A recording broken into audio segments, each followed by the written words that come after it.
ಎನ್ನ ವಾಮಕ್ಷೇಮ ನಿಮ್ಮದೆಯ, ಎನ್ನ ಹಾನಿ ವೃದ್ಧಿ ನಿಮ್ಮದೆಯ, ಎನ್ನ ಮಾನ ಅಪಮಾನ ನಿಮ್ಮದೆಯ, ಬಳ್ಳಿಗೆ ಕಾಯಿ ದಿಮ್ಮಿತ್ತೆ ಕೂಡಲ ಸಂಗಮದೇವ.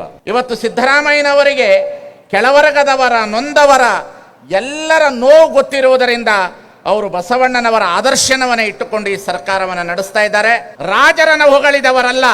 ಈ ಸಮಾಜದೊಳಗಡೆ ಡೋಹಾರ ಕಕ್ಕಯ್ಯ, ಅಂಬಿಗರ ಚೌಡಯ್ಯ, ತುರ್ಗಾಯಿ ರಾಮಣ್ಣ, ಕುರುಬ ಗೊಲ್ಲಾಳೇಶ್ವರ, ಸೂಳೆ ಸಂಕವ್ವ, ಒಕ್ಕಲಿಗ ಮುದ್ದಣ್ಣ, ಪ್ರಭುದೇವ, ಸಿದ್ದರಾಮ, ಅಕ್ಕನಾಗಮ್ಮ, ಅಕ್ಕಮ್ಮ, ಹಾಗೆ ಮಹಾದೇವಿ ಅನ್ನತಕ್ಕಂಥ ಎಲ್ಲರೂ ಸಹ ಈ ಸಂದರ್ಭದಲ್ಲಿ ಬಹಳ ದೊಡ್ಡ ಪ್ರಮಾಣದಲ್ಲಿ ವಚನ ಸಾಹಿತ್ಯವನ್ನು ಕೊಟ್ಟಿದ್ದಾರೆ. ಶ್ರೀ ಗುರು ಬಸವಲಿಂಗಾಯ ನಮಃ.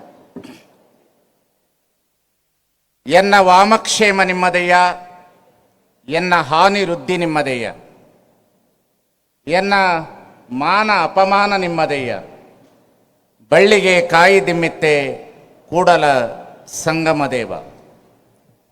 ಧರ್ಮಗುರು ಬಸವಣ್ಣನವರನ್ನು ಋನ್ಮಂದಿರದಲ್ಲಿ ಸ್ಮರಿಸಿಕೊಳ್ಳುತ್ತಾ ವಿಶ್ವಗುರು ಬಸವಣ್ಣನವರ ಸಾಂಸ್ಕೃತಿಕ ನಾಯಕ ಜಯಂತಿ ಅಂಗವಾಗಿ ಅನುಭವ ಮಂಟಪ ಮತ್ತು ಬಸವಾದಿ ಶರಣರ ವೈಭವದ ಈ ಕಾರ್ಯಕ್ರಮದಲ್ಲಿ ಉಪಸ್ಥಿತರಿರುವ ಸರ್ವ ಪೂಜ್ಯರಲ್ಲಿ ಭಕ್ತಿಯ ಶರಣಾರ್ಥಿಗಳನ್ನು ಸಲ್ಲಿಸಿ, ಈ ಕಾರ್ಯಕ್ರಮವನ್ನು ಉದ್ಘಾಟನೆ ಮಾಡಿರ್ತಕ್ಕಂಥ ಸನ್ಮಾನ್ಯ ಘನ ಸರ್ಕಾರದ, ನಮ್ಮ ಕರ್ನಾಟಕದ ಘನ ಸರ್ಕಾರದ ಸನ್ಮಾನ್ಯ ಸಿದ್ದರಾಮಯ್ಯನವರಲ್ಲಿ ಭಕ್ತಿಯ ಶರಣಾರ್ಥಿಗಳನ್ನು ಸಲ್ಲಿಸಿ, ಒಂದು ಒಳ್ಳೆಯ ರೀತಿಯ ಕಾರ್ಯಕ್ರಮ ಆಗಬೇಕು ಅಂತ ಬಯಸಿ ಕಾರ್ಯಕ್ರಮವನ್ನು ಅಚ್ಚುಕಟ್ಟಾಗಿ ಕನ್ನಡ ಮತ್ತು ಸಂಸ್ಕೃತಿ ಇಲಾಖೆಯ ಹಿಂದುಳಿದ ವರ್ಗಗಳ ಕಲ್ಯಾಣ ಸಚಿವರಾಗಿರ್ತಕ್ಕಂಥ ಶಿವರಾಜ ಎಸ್ ತಂಗಡಿಗೆ ಅವರಲ್ಲಿ ಭಕ್ತಿ ಶರಣಾರ್ಥಿಗಳನ್ನು ಸಲ್ಲಿಸಿ, ಉಸ್ತುವಾರಿ ಸಚಿವರಾದಂತಹ ಆರ್ ಬಿ ತಿಮ್ಮಾಪುರ್ ಅವರಲ್ಲಿ ಈ ಸಂಕಲ್ಪವನ್ನು ಸಂಕಲ್ಪಿಸಿ ಒಳ್ಳೆಯ ರೀತಿಯಲ್ಲಿ ಕಾರ್ಯಕ್ರಮವನ್ನು ಅಚ್ಚುಕಟ್ಟಾಗಿ ನಡೆಸ್ತಾ ಇರತಕ್ಕಂಥ ವಿಜಯಾನಂದ ಕಾಶ್ಯಪ್ಪನವರಲ್ಲಿ ಭಕ್ತಿ ಶರಣಾರ್ಥಿಗಳನ್ನು ಸಲ್ಲಿಸಿ, ವೇದಿಕೆ ಮೇಲೆ ಉಪಸ್ಥಿತರಿರುವ ಎಲ್ಲ ಸರ್ವ ಗಣ್ಯ ವ್ಯಕ್ತಿಗಳಲ್ಲಿ ಹಾಗೂ ಈ ದಿವಸ 24-25ನೇ ಸಾಲಿನ ಬಸವ ರಾಷ್ಟ್ರೀಯ ಪ್ರಶಸ್ತಿ ಪುರಸ್ಕೃತರಾದಂತಹ SR ಗುಂಜಾಳ ಅವರಲ್ಲಿ ಭಕ್ತಿಯ ಶರಣಾರ್ಥಿಗಳನ್ನು ಸಲ್ಲಿಸಿ, ತಮ್ಮೆಲ್ಲರಿಗೂ ಹಾಗೂ ಮಾಧ್ಯಮದವರಿಗೂ ಭಕ್ತಿಯ ಶರಣಾರ್ಥಿಗಳು. ನಾನೇನು ಹೆಚ್ಚು ಹೊತ್ತು ಮಾತನಾಡೋದಿಲ್ಲ. ಬಹಳ ಮುಖ್ಯವಾಗಿ ಈ ಕರ್ನಾಟಕದ ನೆಲದ ಸಂಸ್ಕೃತಿ ಶರಣ ಸಂಸ್ಕೃತಿ ಅನ್ನತಕ್ಕಂಥದ್ದನ್ನು ನಾವೆಲ್ಲರೂ ಅರ್ಥ ಮಾಡಿಕೊಳ್ಳಬೇಕಾಗಿರ್ತಕ್ಕಂಥದ್ದು. ಈ ನೆಲದ ಸಂಸ್ಕೃತಿಯನ್ನು ಎಲ್ಲೋ ಒಂದು ಕಡೆ 1000 ವರ್ಷದ ಹಿಂದೆ ವಚನ ಸಾಹಿತ್ಯವನ್ನು ಪಟ್ಟಭದ್ರ ಹಿತಾಸಕ್ತಿಗಳು, ಜಾತಿವಾದಿಗಳು ಸುಟ್ಟು ಹಾಕಿ ಉಳಿದಿರ್ತಕ್ಕಂತಹ ವಚನಗಳನ್ನು ಸಂಗ್ರಹಣೆ ಮಾಡಿ ನಮ್ಮ ಈ ಬದುಕಿಗೆ ಕೊಟ್ಟಂತಹ, ಬಹಳ ದೊಡ್ಡ ಹುಡುಕಿ ಕೊಟ್ಟಂತಹ ಡಾಕ್ಟರ್ ವಚನಪಿತ ಹಳಕಟ್ಟಿಯವರನ್ನ ಈ ಸಂದರ್ಭದಲ್ಲಿ ನಾನು ನೆನೆಸ್ಕೊಳ್ಬೇಕಾಗ್ತದೆ. ಬಹಳ ದೊಡ್ಡ ಇತಿಹಾಸ ಇರತಕ್ಕಂಥದ್ದು ನಮ್ಮ ಕರ್ನಾಟಕದ ನೆಲೆ. ಎಷ್ಟು ದೊಡ್ಡ ಇತಿಹಾಸ ಇದೆ ಕರ್ನಾಟಕಕ್ಕೆ ಅಂದರೆ, ಇಡೀ ಜಗತ್ತಿಗೆ ಮೊಟ್ಟ ಮೊದಲಿಗೆ ಪ್ರಜಾಪ್ರಭುತ್ವದ ವ್ಯವಸ್ಥೆಯನ್ನು ಕಲ್ಪಿಸಿಕೊಟ್ಟಂತಹ ನಾಡು ಯಾವುದಾದ್ರೂ ಇದ್ದರೆ ಅದು ಕರ್ನಾಟಕ ಅನ್ನತಕ್ಕಂಥದ್ದನ್ನು ನಾವು ತಿಳಿದುಕೊಳ್ಳಬೇಕಾಗಿರ್ತಕ್ಕಂಥ. ಈ ಕರ್ನಾಟಕದ ನೆಲದಲ್ಲಿ ಬಸವಾದಿ ಪ್ರಮಥರ ವಿಚಾರಧಾರೆಗಳನ್ನು 1000 ವರ್ಷದ ಹಿಂದೆ ಪ್ರಜಾಪ್ರಭುತ್ವದ ಪ್ರಭು ಪರಂಪರೆ ಇದ್ದಂಥ ಸಂದರ್ಭದಲ್ಲಿ ಪ್ರಜಾಪ್ರಭುತ್ವನ ತಂದವರು ಬಸವಾದಿ ಪ್ರಮಥರು. ರಾಜಸತ್ತೆಯ ಮಧ್ಯದಲ್ಲಿ ಪ್ರತಿಯೊಬ್ಬರು ಬದುಕಬೇಕನ್ನತಕ್ಕಂಥ ವ್ಯವಸ್ಥೆಯನ್ನು ತಂದವರು ಬಸವಾದಿ ಪ್ರಮಥರು. ಬಸವಣ್ಣನವರ ಹುಟ್ಟಿರ್ತಕ್ಕಂಥ ಬಸವನ ಬಾಗೇವಾಡಿಯಿಂದ ಹಿಡಿದು, ಕೂಡಲ ಸಂಗಮದಿಂದ ಹಿಡಿದು, ಮಂಗಳವಾಡೆಯಿಂದ ಕಲ್ಯಾಣದವರೆಗೆ ಹೋಗಿ ಕೊನೆಗೆ ಲಿಂಗೈಕ್ಯರಾಗಿರ್ತಕ್ಕಂಥ ಈ ಕೂಡಲ ಸಂಗಮದ ಸ್ಥಳವನ್ನು ಬಹಳ ಅಚ್ಚುಕಟ್ಟಾಗಿ ಇವತ್ತು ನಮ್ಮ ಘನ ಸರ್ಕಾರ ಅಭಿವೃದ್ಧಿಯನ್ನು ಮಾಡ್ತಾ ಇದೆ ಅನ್ನತಕ್ಕಂಥದ್ದು ನಮ್ಮೆಲ್ಲರಿಗೂ ಸಂತೋಷದ ವಿಚಾರಧಾರೆ. ಅದರ ಜೊತೆಗೆ ನಾನು ಒಂದು ಮಾತನ್ನು ಹೇಳಕ್ಕೆ ಇಷ್ಟಪಡ್ತೇನೆ. ಈ ಕರ್ನಾಟಕ ಸರ್ಕಾರದ ಒಂದು ದೊಡ್ಡ ಕೊಡುಗೆ ಏನು ಅಂತಂದರೆ, ಈ ಪ್ರಾಧಿಕಾರವನ್ನು ಮಾಡಿದಾಗ JH ಪಟೇಲ್ರವರ ಸರ್ಕಾರದಲ್ಲಿ ಉಪಮುಖ್ಯಮಂತ್ರಿಗಳಾಗಿರ್ತಕ್ಕಂಥ ಸಿದ್ದರಾಮಯ್ಯನವರು ಸಂಪೂರ್ಣವಾದಂಥ ಒಂದು ಸಹಕಾರ ಕೊಟ್ಟಿದ್ದಕ್ಕಾಗಿ ಕರ್ನಾಟಕದಲ್ಲಿ ಈ ಪ್ರಾಧಿಕಾರ ಮೊಟ್ಟ ಮೊದಲಿಗೆ ಅಸ್ತಿತ್ವಕ್ಕೆ ಬಂತು ಅನ್ನತಕ್ಕಂಥದ್ದು ನಾವು ಗಮನದಲ್ಲಿ ಇಟ್ಟುಕೊಳ್ಬೇಕಾಗಿರ್ತಕ್ಕಂಥದ್ದು. ಇಂತಹ ಒಂದು ಕೆಲಸ ಕಾರ್ಯಗಳನ್ನು ಮಾಡಬೇಕಾದ್ರೆ ಅದು ಸಮಾಜವಾದದ ಚಿಂತನೆ ಇರ್ತಕ್ಕಂತಹ ಮಂತ್ರಿಗಳಿಗೆ ಮಾತ್ರ ಸಾಧ್ಯ. ಸಮಾಜವಾದದ ಕಳಕಳಿ ಇದ್ದವರಿಗೆ ಮಾತ್ರ, ನೊಂದವರಿಗೆ ಮಾತ್ರ ಬಸವಣ್ಣ ಅರ್ಥ ಆಗ್ತಾನೆ.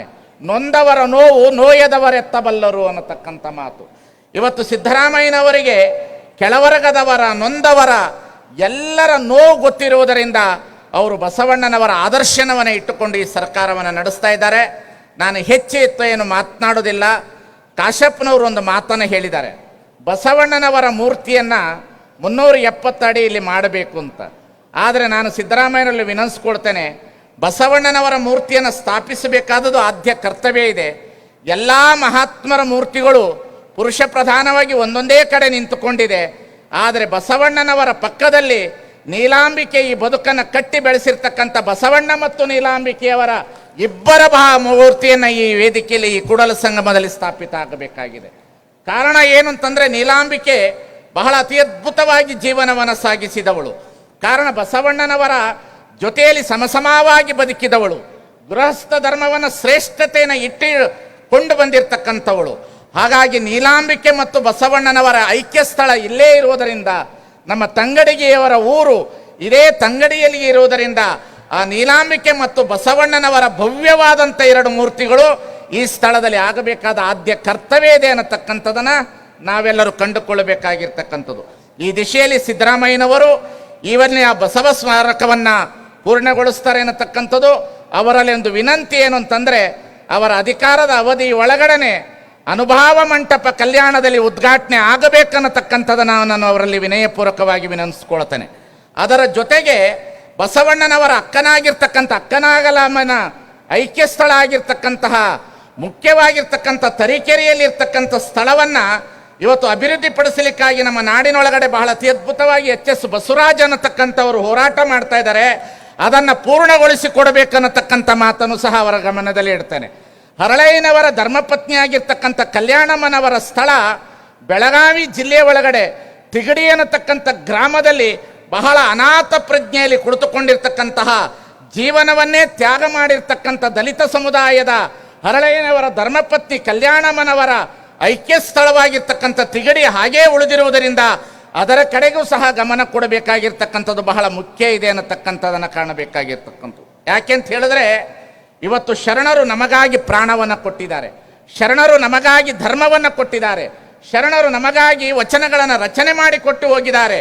ವಚನಗಳನ್ನು ರಚನೆ ಮಾಡಿದವರು ಪಂಡಿತರಲ್ಲ, ರಾಜರನ್ನು ಹೊಗಳಿದವರಲ್ಲ. ಈ ಸಮಾಜದೊಳಗಡೆ ಡೋಹಾರ ಕಕ್ಕಯ್ಯ, ಅಂಬಿಗರ ಚೌಡಯ್ಯ, ತುರ್ಗಾಯಿ ರಾಮಣ್ಣ, ಕುರುಬ ಗೊಲ್ಲಾಳೇಶ್ವರ, ಸೂಳೆ ಸಂಕವ್ವ, ಒಕ್ಕಲಿಗ ಮುದ್ದಣ್ಣ, ಪ್ರಭುದೇವ, ಸಿದ್ದರಾಮ, ಅಕ್ಕನಾಗಮ್ಮ, ಅಕ್ಕಮ್ಮ, ಹಾಗೆ ಮಹಾದೇವಿ ಅನ್ನತಕ್ಕಂಥವು ಎಲ್ಲರೂ ಸಹ ಈ ಸಂದರ್ಭದಲ್ಲಿ ಬಹಳ ದೊಡ್ಡ ಪ್ರಮಾಣದಲ್ಲಿ ವಚನ ಸಾಹಿತ್ಯವನ್ನು ಕೊಟ್ಟಿದ್ದಾರೆ. ಒಂದು ತಿಳಿದುಕೊಳ್ಬೇಕು, ಬಹಳ ಮುಖ್ಯವಾಗಿ ನಾನು ಆ ಸರ್ಕಾರ ಈ ಸರ್ಕಾರ ಅನ್ನೋದಿಲ್ಲ, ವಚನ ಸಾಹಿತ್ಯವನ್ನು ಪ್ರಕಟಣೆಗೊಳಿಸಿದ್ದು ಸಹ ಕಾಂಗ್ರೆಸ್ ಸರ್ಕಾರದವರೇ 15 ಸಂಪುಟಗಳನ್ನು ತಂದರು ಅನ್ನತಕ್ಕಂಥದ್ದನ್ನು ನಾನು ಹೇಳಲಿಕ್ಕೆ ಇಷ್ಟಪಡ್ತೇನೆ. ಅದೇ ರೀತಿಯಲ್ಲಿ ಬಸವಣ್ಣನವರನ್ನ ಸಾಂಸ್ಕೃತಿಕ ನಾಯಕ ಅಂತ ಹೇಳಿರ್ತಕ್ಕಂಥದ್ದು ಇದೇ ಸರ್ಕಾರ. ಅದರ ಜೊತೆಗೆ ಬಿಜಾಪುರದ ಅಕ್ಕಮಹಾದೇವಿ ಯೂನಿವರ್ಸಿಟಿಗೆ ಅಕ್ಕಮಹಾದೇವಿ ವಿಶ್ವವಿದ್ಯಾಲಯ ಇಟ್ಟಿರ್ತಕ್ಕಂಥದ್ದು ಇದೇ ಸರ್ಕಾರ. ಇದರ ಜೊತೆಗೆ ಬಸವಣ್ಣನವರನ್ನ ಸಾಂಸ್ಕೃತಿಕ ನಾಯಕ ಅಂತ ಘೋಷಣೆ ಮಾಡಿದ್ದು ಇದೇ ಸರ್ಕಾರ. ಅದರ ಜೊತೆಗೆ ಬಸವಾದಿ ಪ್ರಮಥರ ಭಾವಚಿತ್ರಗಳನ್ನು, ಕೇವಲ ಗರ್ಭಗುಡಿ ಸಂಸ್ಕೃತಿಯಲ್ಲಿ ಇದ್ದಂಥ ಭಾವಚಿತ್ರಗಳನ್ನು ಇಡೀ ಸಮಾಜದವರಗಡೆ ತರಲಿಕ್ಕೆ ಎಲ್ಲ ಕಚೇರಿಗಳಿಗೆ, ಎಲ್ಲ ಶಾಲಾ ಕಾಲೇಜುಗಳಿಗೆ ತಂದಿರತಕ್ಕಂಥ ಶ್ರೇಯಸ್ಸು ಇದೇ ಸರ್ಕಾರಕ್ಕೆ ದೊರೆಯುತ್ತದೆ ಅನ್ನತಕ್ಕಂಥದ್ದನ್ನು ನಾವು ಕಾಣಬೇಕಾಗಿರ್ತಕ್ಕಂಥದ್ದು. ಈ ದಿಶೆಯ ಒಳಗಡೆ ಈ ಸರ್ಕಾರಕ್ಕೆ ಬಹಳ ಚಿರಋಣಿಯಾಗಿರಬೇಕು ನಾವೆಲ್ಲರೂ. ಯಾಕೆಂತ ಹೇಳಿದ್ರೆ, ಬಸವಣ್ಣನವರ ದೀರ್ಘವಾದ ಕೆಲಸ ಕಾರ್ಯಗಳನ್ನು ಮಾಡಿರ್ತಕ್ಕಂಥದ್ದು, ಬಸವಣ್ಣನವರನ್ನ ಬಹಳ ಅತಿ ಅಮೂಲ್ಯವಾಗಿ ಉಳಿಸಿಕೊಂಡು ಬಂದಿರತಕ್ಕಂಥ ಸರ್ಕಾರ ಇದು. ಇಲ್ಲ ಅಂತ ಹೇಳಿದ್ರೆ, ಸಂಪ್ರದಾಯವಾದಿಗಳ ಕೈಯಲ್ಲಿ ಬಸವಣ್ಣ ಸಿಲುಕಿ ದೇವಮಾನವನಾಗುವಂಥ ದಿನಮಾನ ಕಾಲದಲ್ಲಿ ದೇವಮಾನವನಾಗುವುದಕ್ಕಿಂತ ಮನುಷ್ಯ ಸಮಾಜದ ಸಮಾಜಕ್ಕೆ ತಂದು ಬಸವಣ್ಣ ನಿಮ್ಮವನಂತ ಒಪ್ಪಿಸುವಂಥ ಕಾರ್ಯವನ್ನು ಈ ಸರ್ಕಾರ ಮಾಡ್ತಾ ಇದೆಯಲ್ಲ, ಜೋರಾಗಿ ಚಪ್ಪಾಳೆಯನ್ನು ತಟ್ಟುವುದರೊಂದಿಗೆ ಸರ್ಕಾರವನ್ನು ನಾವು ಅಭಿನಂದಿಸಬೇಕಾಗ್ತದೆ ಅನ್ನತಕ್ಕಂಥದ್ದು. ಈ ದಿಶೆಯಲ್ಲಿ ಈ ವರ್ಷದ ಈ ಕಾರ್ಯಕ್ರಮ ಬಹಳ ಅಚ್ಚುಕಟ್ಟಾಗಿ ನಡೀಲಿಕ್ಕೆ ಕಾರಣ ನಮ್ಮ ಕನ್ನಡ ಮತ್ತು ಸಂಸ್ಕೃತಿಯ ಸಚಿವರಾಗಿರ್ತಕ್ಕಂಥ ತಂಗಡಿಗೆಯವರು. ನಿನ್ನೆ ಮಾತನಾಡುವಾಗ ಒಂದು ಮಾತನ್ನು ಹೇಳಿದ್ರು, ನನಗೆ ಕನ್ನಡ ಮತ್ತು ಸಂಸ್ಕೃತಿ ಇಲಾಖೆ ಕೊಟ್ಟಾಗ ಬೇಸರ ಇತ್ತು. ನನಗೆ ಕನ್ನಡ ಮತ್ತು ಸಂಸ್ಕೃತಿ ಇಲಾಖೆ ಸಚಿವರನ್ನ ಯಾಕೆ ಮಾಡಿದ್ರು ಮುಖ್ಯಮಂತ್ರಿಯವರು, ಬೇರೆ ಕೊಡಬೇಕಾಗಿತ್ತು ಅನ್ನತಕ್ಕಂಥ ಮಾತನ್ನು ಹೇಳೋದ್ರ ಜೊತೆಗೆ ಅದನ್ನು ನಾನು ಬೇರೆ ಬಯಸಿದ್ರೆ ಈ ಸಾಂಸ್ಕೃತಿಕ ನಾಯಕನ ಜಯಂತಿಯನ್ನು ಮಾಡುವ ಅವಕಾಶ ತಪ್ಪಿಸ್ಕೊಳ್ತಾ ಇದ್ನಲ್ಲ, ಇದರ ಪುಣ್ಯವನ್ನು ಕಲ್ಪಿಸಿಕೊಟ್ಟಂಥ ಸಿದ್ದರಾಮಯ್ಯನವರಿಗೆ ನಾನು ಧನ್ಯವಾದಗಳನ್ನು ಹೇಳ್ತೇನೆ ಅನ್ನತಕ್ಕಂಥ ಮಾತನ್ನು ನೆನ್ನೆ ಹೇಳಿದ್ರು. ಇದು ಬಹಳ ಮುಖ್ಯವಾಗಿರ್ತಕ್ಕಂಥ ಕಾರ್ಯಕ್ರಮ.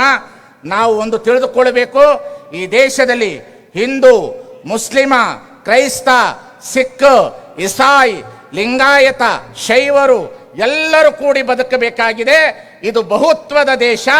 ಇದು ಏಕಮೇವ ಅದ್ವಿತೀಯವಾಗಿರ್ತಕ್ಕಂತಹ ಏಕ ಸಂಸ್ಕೃತಿಯ ಒಂದು ಪರಾಕಾಷ್ಠೆಯಲ್ಲಿ ದೇಶವನ್ನು ಕಟ್ಟಲಿಕ್ಕೆ ಹೋದರೆ ದೇಶ ನಾಶವಾಗ್ತದೆ. ಈ ದೇಶ ಜಗತ್ತಿಗೆ ಬಹುಸಂಸ್ಕೃತಿಯ ದೇಶವಾಗಿರುವುದರಿಂದ ಇಡೀ ಕಾಶ್ಮೀರದಿಂದ ಕನ್ಯಾಕುಮಾರಿಯವರೆಗೆ ಯಾರ್ಯಾರಿದ್ದಾರೆ ಎಲ್ಲ ಸಂಸ್ಕೃತಿಯನ್ನು ಉಳಿಸಿಕೊಂಡು ಬದುಕ್ತಕ್ಕಂಥ, ಉಳಿಸಿ ಬೆಳೆಸುವಂಥ ಸರ್ಕಾರಗಳು ಈ ದೇಶಕ್ಕೆ ಬಂದಾಗ ಮಾತ್ರ ಬಹುಸಂಸ್ಕೃತಿಯ ದೇಶವಾಗಿ ಉಳಿತದೆ. ಇಲ್ಲದೆ ಹೋದರೆ ಈ ದೇಶವನ್ನು ಮತೀಯವಾದಿಗಳ ಕೈಯಲ್ಲಿ ಕೊಟ್ಟರೆ ಅಥವಾ ಜಾತಿವಾದಿಗಳ ಕೈಯಲ್ಲಿ ಕೊಟ್ಟರೆ, ಪತ್ರಬದ್ಧ ಹಿತಾಸಕ್ತಿಗಳ ಕೈಯಲ್ಲಿ ಏನಾದರೂ ನಾವು ಕೊಟ್ಟಿದೆ ಆದರೆ ನಾವು ಇಂಥವರ ಮಹಾತ್ಮರೆಲ್ಲರನ್ನ ಕಳೆದುಕೊಳ್ಳುವಂಥ ದಿನಮಾನ ಕಾಲಗಳು ದೂರ ಇಲ್ಲ. ಅದಕ್ಕಾಗಿ ಬುದ್ಧ ತನುವಾಗಬೇಕು, ಬಸವಣ್ಣ ನಮಗೆ ಪ್ರಾಣವಾಗಬೇಕು, ನಮಗೆಲ್ಲರಿಗೂ ಬಸವಣ್ಣ ಪ್ರಾಣವಾಗಬೇಕು, ಅಂಬೇಡ್ಕರ್ ಅವರು ನಮ್ಮ ಜೀವನಕ್ಕೆ ಭಾವವಾಗಬೇಕನ್ನತಕ್ಕಂಥದ್ದನ್ನು ನಾವು ಅರ್ಥ ಮಾಡಿಕೊಳ್ಬೇಕು. ಹಾಗಾಗಿ ಬುದ್ಧ, ಬಸವ, ಅಂಬೇಡ್ಕರ್ ಅವರ ಒಂದು ಅತಿ ಅದ್ಭುತವಾದಂಥ ಕಲ್ಪನೆಯನ್ನು ಇಟ್ಟುಕೊಂಡು ತಂಗಡಗಿಯವರು ಒಂದು ತಿಂಗಳಿಂದ ಈ ಕಾರ್ಯಕ್ರಮವನ್ನು ಅಚ್ಚುಕಟ್ಟಾಗಿ ನಡೆಸಿಕೊಂಡು ಬಂದಿದ್ದಾರೆ. ಇಡೀ ಕರ್ನಾಟಕ ರಾಜ್ಯದಾದಂಥ ಟ್ಯಾಬ್ಲೆಗಳನ್ನು ಸಂಚಾರ ಮಾಡಿದ್ದಾರೆ. ಬೆಳಗ್ಗೆ ಬಹಳ ಅತಿ ಅದ್ಭುತವಾದಂತಹ ಕಲಾಮೇಳದೊಂದಿಗೆ ಮೆರವಣಿಗೆಯನ್ನು ಮಾಡಿಸಿದ್ದಾರೆ. ಸುಮಾರು 30,000 ಜನರುಗಳಿಗೆ ಪ್ರಸಾದದ ವ್ಯವಸ್ಥೆಗಳನ್ನು ಮಾಡಿದ್ದಾರೆ. ಬಂದಂಥ ಸ್ವಾಮಿಗಳನ್ನು ಗೌರವಿಸಿದ್ದಾರೆ, ಅತಿಥಿಗಳನ್ನು ಗೌರವಿಸಿದ್ದಾರೆ. ಈ ಕ್ಷೇತ್ರದ ಶಾಸಕರಾಗಿರ್ತಕ್ಕಂತಹ ನಮ್ಮ ವಿಜಯಾನಂದ ಕಾಶಪ್ಪನವರು ಕಣ್ಣಿನ ಮೇಲೆ ರೆಪ್ಪೆ ಇದ್ದಂತೆ 2 ದಿನಗಳ ಕಾಲ ಅಚ್ಚುಕಟ್ಟಾಗಿ ಕಾರ್ಯಕ್ರಮ ನಡೆಸಿದ್ದಾರೆ. ಅವರಿಗೆ ಜೋರಾದ ಚಪ್ಪಾಳೆ ತಟ್ಟೋದರೊಂದಿಗೆ ಅವರನ್ನು ಸಹ ನಾವು ಗೌರವಿಸೋಣ ಅನ್ನತಕ್ಕಂಥ ಮಾತನ್ನು ಹೇಳ್ತಾ, ನಮ್ಮ ಶಿವರಾಜ್ ತಂಗಡಿಯವರಿಗೆ ವಿನಂತಿಸ್ಕೊಳ್ತೇನೆ, ಕನ್ನಡ ಮತ್ತು ಸಂಸ್ಕೃತಿ ಇಲಾಖೆಯಿಂದ ಪುನಃ ವಚನ ಸಾಹಿತ್ಯ ಮುದ್ರಣೆ ಆಗಬೇಕು. 15 ಸಂಪುಟ ಪುನಃ ಹೊರಗೆ ಬರಬೇಕು. ಜನಸಾಮಾನ್ಯರಿಗೆ ಅದು ದೊರಕಬೇಕು. ವಚನ ಸಾಹಿತ್ಯ ಸಂಪುಟ ಮನೆ ಮನೆಗಳಿಗೆ ಮುಟ್ಟುವಂತಹ ಒಂದು ಯೋಜನೆಯನ್ನು ನಮ್ಮ ಮುಖ್ಯಮಂತ್ರಿಗಳು ಹಾಕಿಕೊಳ್ಳಬೇಕು ಅಂತೇಳಿ ನಾವು ಅವರಲ್ಲಿ ವಿನಂತಿಸ್ಕೊಳ್ತೇನೆ. ಕಡಿಮೆ ರೇಟಿನಲ್ಲಿ ಕೊಡುವಂಥ ರೀತಿಯಲ್ಲಿ ಪ್ರತಿಯೊಬ್ಬರ ಇಡೀ ಕರ್ನಾಟಕದ ಮನೆ ಮನೆಗಳಿಗೆ ವಚನ ಸಾಹಿತ್ಯದ ಸಂಪುಟವನ್ನು ಮುಟ್ಟಿಸುವ ಕಾರ್ಯ ಆಗಬೇಕನ್ನತಕ್ಕಂಥ ಮಾತನ್ನು ನಾನು ಅವರಲ್ಲಿ ವಿನಂತಿಸಿಕೊಳ್ತಾ, ನಾನು ಇನ್ನೊಂದು ಕೊನೆಯ ಮಾತನ್ನು ಹೇಳ್ತೇನೆ.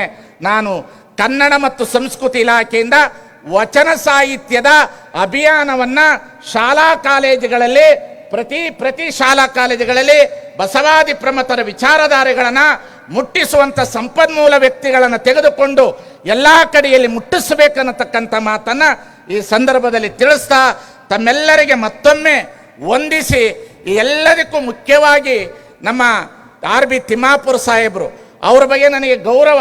ಯಾಕೆಂತ ಹೇಳಿದ್ರೆ ಮುದೋಳಿನಲ್ಲಿ ನನ್ನದು 1 ತಿಂಗಳ ಪ್ರವಚನ ಕಾಲದಲ್ಲಿ ಒಂದು ಒಳ್ಳೆ ರೀತಿಯಲ್ಲಿ ಪ್ರವಚನವನ್ನು ಮಾಡಿಸಿ ಉಸ್ತುವಾರಿ ಸಚಿವರಾಗಿ ಬಿಜಾಪುರದಲ್ಲಿ ಕೆಲಸ ಕಾರ್ಯಗಳನ್ನು ಮಾಡಿದ್ದಾರೆ.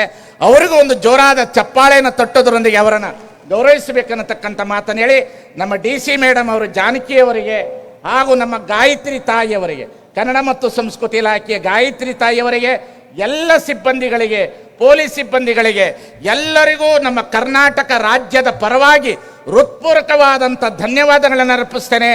ಅದರ ಜೊತೆಗೆ ಇವತ್ತು ನಮ್ಮ ಅತಿ ಅದ್ಭುತವಾದಂತಹ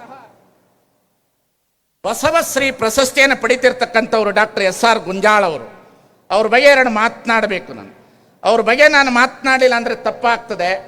SR ಗುಂಜಾಳ್ ಅವರು ಎಷ್ಟು ದೊಡ್ಡ ವ್ಯಕ್ತಿಗಳು ಅಂತ ಹೇಳಿದ್ರೆ, ಇಡೀ ಗುಲ್ಬರ್ಗದ ವಿಶ್ವವಿದ್ಯಾಲಯದ ಅತಿ ಅದ್ಭುತವಾದಂತಹ ಗ್ರಂಥಾಲಯವನ್ನು ಕಟ್ಟಿರ್ತಕ್ಕಂಥ ಪಾತ್ರ SR ಗುಂಜಾಳ್ ಸಾಹೇಬರಿಗೆ ಸಲ್ಲುತ್ತದೆ ಅನ್ನತಕ್ಕಂಥದ್ದನ್ನು ಕಾಣಬೇಕು. ಅವರಿಗೆ ಈಗ ರಾಷ್ಟ್ರೀಯ ಪುರಸ್ಕಾರ ಇದೆ. ವಚನ ಪದ ಪ್ರಯೋಗಕೋಶ 1975ರಲ್ಲಿ ಬಿಡುಗಡೆಯನ್ನುಗೊಳಿಸಿದ್ರು. ಅದಕ್ಕಿಂತ ಹೆಚ್ಚಾಗಿ ಅನುಭವ ಮಂಟಪ ಇಲ್ಲ ಅಂತ ಹೇಳಿದಂಥ ಸಂದರ್ಭದಲ್ಲಿ ನಮ್ಮ ರೆವರೆಂಡ್ ಉತ್ತಂಗಿ ಚೆನ್ನಪ್ಪನವರ ಇತಿಹಾಸವನ್ನು ತೆಗೆದುಕೊಂಡು ಅನುಭವ ಮಂಟಪ ಐತಿಹಾಸಿಕವಾಗಿ ಇತ್ತು ಅನ್ನತಕ್ಕಂತಹ ಪುಸ್ತಕವನ್ನು ಬರೆದಂಥ ಶ್ರೇಯಸ್ಸು ಡಾಕ್ಟರ್ SR ಗುಂಜಾಳ್ ಅವರಿಗೆ ಸಲ್ಲುತ್ತದೆ ಅನ್ನತಕ್ಕಂಥ ಮಾತನ್ನು ಈ ಸಂದರ್ಭದಲ್ಲಿ ಹೇಳ್ತಾ, ಎಲ್ಲ ಕಲಾವಿದರಿಗೆ ಹಾಗೂ ಎಲ್ಲ ಸರ್ಕಾರದ ಅಧಿಕಾರಿಗಳಿಗೆ ಹಾಗೂ ತಮ್ಮೆಲ್ಲರಿಗೆ ವಂದಿಸಿ ನಮ್ಮನ್ನು 15 ದಿವಸಗಳ ಕಾಲ ತಂಗಡಗಿಯವರು ಸೇವೆಗೆ ತೆಗೆದುಕೊಂಡು ಚೆನ್ನಾಗಿ ಸೇವೆಯನ್ನು ಮಾಡಿಸಿಕೊಂಡಿದ್ದಕ್ಕಾಗಿ ಅವರಿಗೆ ಧನ್ಯವಾದಗಳನ್ನು ಅರ್ಪಿಸಿ, ಯಾಕೆಂತಂದರೆ ಸ್ವಾಮಿಗಳು ಅಂತಂತೇಳಿದ್ರೆ ಸುಮ್ಮನೆ ಮುಖ್ಯಮಂತ್ರಿಗಳ ಪಕ್ಕದಲ್ಲಿ ಕೂತ್ಕೊಂಡು ಸನ್ನಿಧಾನವನ್ನು ವಹಿಸಿ ತಿಳಿದವರು ತಿಳಿಯಲಾರದವರಿಗೆ ತಿಳಿಯದಂತೆ ಉಪದೇಶ ಮಾಡುವುದೇ ಆಶೀರ್ವಚನ ಅನ್ನತಕ್ಕಂಥದ್ದು ಆಗಬಾರದು ಅನ್ನತಕ್ಕಂಥದ್ದನ್ನು ತಿಳಿಸ್ಕೊಡ್ತಾ ನಮ್ಮನ್ನು ಒಂದು ಸೇವೆಗಾಗಿ ಉಪಯೋಗಿಸಿಕೊಂಡಿರ್ತಕ್ಕಂತಹ ತಂಗಡಗಿ ಸಾಹೇಬರಿಗೆ ಮತ್ತೊಮ್ಮೆ ಧನ್ಯವಾದಗಳನ್ನು ಅರ್ಪಿಸಿ, ಈ ಬಿಜಾಪುರ ಜಿಲ್ಲೆದ ಎಲ್ಲ ಮಾಧ್ಯಮದವರಿಗೆ ಒಳ್ಳೆ ರೀತಿಯಲ್ಲಿ ಮಾಧ್ಯಮದವರು ಪ್ರಚಾರವನ್ನು ಕೊಟ್ಟಿದ್ದೀರಿ, ನಿಮಗೂ ಧನ್ಯವಾದಗಳನ್ನು ಅರ್ಪಿಸಿ, ಕಲಾವಿದರಿಗೆ ಪ್ರಾಧಿಕಾರಕ್ಕೆ ಮತ್ತೊಮ್ಮೆ ಧನ್ಯವಾದಗಳನ್ನು ಅರ್ಪಿಸಿ ಎಲ್ಲರಿಗೂ ಮತ್ತೊಮ್ಮೆ ಭಕ್ತಿಯ ಶರಣಾರ್ಥಿಗಳನ್ನು ಸಲ್ಲಿಸಿ ನನ್ನ ಮಾತಿಗೆ ವಿರಾಮ ಇಡ್ತಾ ಇದ್ದೇನೆ. ಹೆಚ್ಚಿನ ವಿಡಿಯೋಗಳಿಗೆ ಪ್ರತಿಧ್ವನಿ ಯೂಟ್ಯೂಬ್ ಚಾನೆಲ್ ಸಬ್ಸ್ಕ್ರೈಬ್ ಮಾಡಿ, ಬೆಲ್ ಐಕಾನ್ ಕ್ಲಿಕ್ ಮಾಡಿ.